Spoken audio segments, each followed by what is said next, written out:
Hey, it's me, MLB. Here is part 3 of A Surge of Desires. Enjoy. He's cute, she commented, looking over your head to where he was sitting. He looked up and saw the two of you looking at him, and you quickly yanked your head back so that he couldn't see you. He's been watching you all night, you know, your co-worker said as she pulled back. Have you and that boyfriend of yours broken it off yet? I saw him bringing you to work again. You really need to call it off. I can tell you don't like him anymore. She was being blunt, but it was the truth. I don't know how to tell him it's over, he replied honestly, but I guess it's cruel to just keep him around like that. I'm sure he can feel the change. Well, if you're thinking of getting a new fling, she jerked her head towards the direction of the guy in the cafe, then I suggest you tell your man it's over so there's no confusion, if you know what I mean. Yeah, I know, he nodded, but I don't like this guy. I don't even know him. Then why are you having dinner with him? You're not the type to pity date. I don't know, he's just quirky. I'm curious, and I'm hungry, so I'm going to eat. And with that, you turned to head out to finish cleaning up your section and eat with the guy who had thrown a super smooth line that had snagged you around the ankle. Hey, I'm finished now, but I got to clean my section, you said as you approached him. I'll help, he said, standing up in front of you. He was tall. Boy, was he tall. He wasn't muscular or anything, but you could tell by the way his shirt hung that he was cut. You immediately compared him to your current boyfriend, who was neither cuddly nor cut. He was just normal. Plain. Tell me what you need me to do and I'll do it, he said, holding up the backwards peace sign with a sustained wink, and you noted he had a spiked black bracelet on and a small tattoo on the back of his hand that looked to be a hamburger? You have a tart, you commented, singling it out to him. Oh, he turned his hand to look at it. Yeah, it's a hand burger, get it? Because it's on my hand. This guy was such a random, and you splutter laughed again, slapping your palm to your mouth to cover the sound, but he heard it and grinned. That's such an amazing sound, he said. I love it. What? You asked, shocked by his words and pulling your hand away from your mouth. That's twice you've laughed tonight, both times because of me. I must be super lucky. His comment left you speechless, and you stood there for a second before fumbling for what you were supposed to be doing in the first place. Could you stack the dishes at the end of the table and I'll take them out the back, he said. Oh, sure thing. What's your name? Bet it's something amazing, he said expectantly. Yin, he said. Hey, that's a great name. Yin and Denki. Yeah, I like that, he replied with a smirk, that half-cocked smile making your heart leap in your chest. Who's Denki? You asked. That'd be me, he winked again. I don't do the whole formalities thing, so first name it is. You liked this guy's style. His whole demeanour oozed cool. Or maybe it was that he was just dramatically different from your boyfriend, so that you were just relishing in the new. It was like a breath of fresh air. Systematically, you and he cleaned your section, and in record time you were sitting at the booth again with food in front of you and cutlery in hand. Denki was really quirky, full of random information, and you liked the somewhat unpredictability of him. It was a welcome change.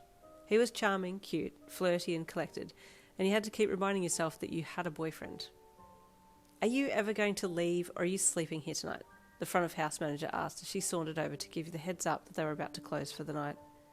You just want to get in on some of the action, Denki quipped to her, tossing his head to the side to rearrange his fringe without having to touch it as he leaned back on the chair and smirked at her. Sorry, but I only got eyes for Yin. You know she has a boyfriend, right? Your super blunt worker friend commented, throwing you a look as well. Yeah, but he's not here right now, Denki replied. Ooh, that was hot, you thought, but you didn't say it or show any of your thoughts on your face. Your manager friend raised an eyebrow at him, but the conversation didn't go any further. I should go home, you said, standing up and grabbing your plate as you stood up. I'll walk you, Denki offered quickly, standing and taking his plate and then reaching across for yours. You gave it to him and then walked with him out the back to the dishwasher area, then further out the back to get your bag and head home. Denki was very interested in the back area and asked you which locker was yours, which you pointed out, and then you headed for the back door, still in your work uniform. You didn't want to make him wait for you to change. Your manager friend lived in the same direction as you, so she tagged along as well, which made you feel more at ease with her there. Not that you didn't trust this guy, but you didn't know him, so it was probably safer to have someone else with you. He was the perfect gentleman, and dropped your friend home first and then walked you to your house. All was quiet inside, and all the lights were off, so your housemates must have been asleep. Thanks, you said to him as you pulled your keys from your bag. Hey, tonight was really fun. Can I get you a snap or something? I feel like we really gel. he said casually. You paused.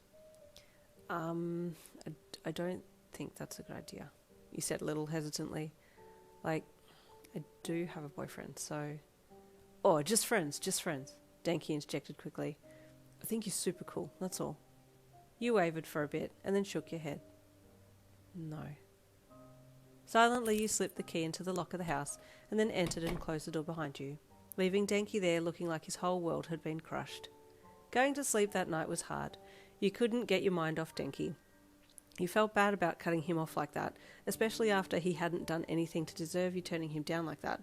But at the same time you felt like he was definitely interested in you romantically, and you didn't need that type of complication right now. Outside the house, Denki stood, staring at the door that had been closed in his face, and his hands started to tremble. He started to spiral, and flashbacks of her infiltrated his mind. That smile, her laugh, the way she'd held him and told him he was her one and only. Then there was blood. She was screaming, sirens. His vision started to close in, and his breathing started to get more and more rapid and shallow. Stop. I need to stop. Turning, he ran from the front door and aimed for the brick wall opposite your house, running over and slamming his head against it repeatedly. It numbed the pain his body was feeling. Over and over he belted his skull into the unwavering bricks, blood running from the graze over his left eye, down into his eyebrow and eyelashes, until he felt the crushing weight of rejection lift and be replaced with euphoria. Yeah, I just need to try harder to get her, he thought as he calmly pushed himself off the wall and placed his hands into his pockets, and then turned and headed for home, blood still running down his face. Yep, it is a villain Kaminari story, so he do be a little unhinged. Insert awkward soulless grin. See you tomorrow.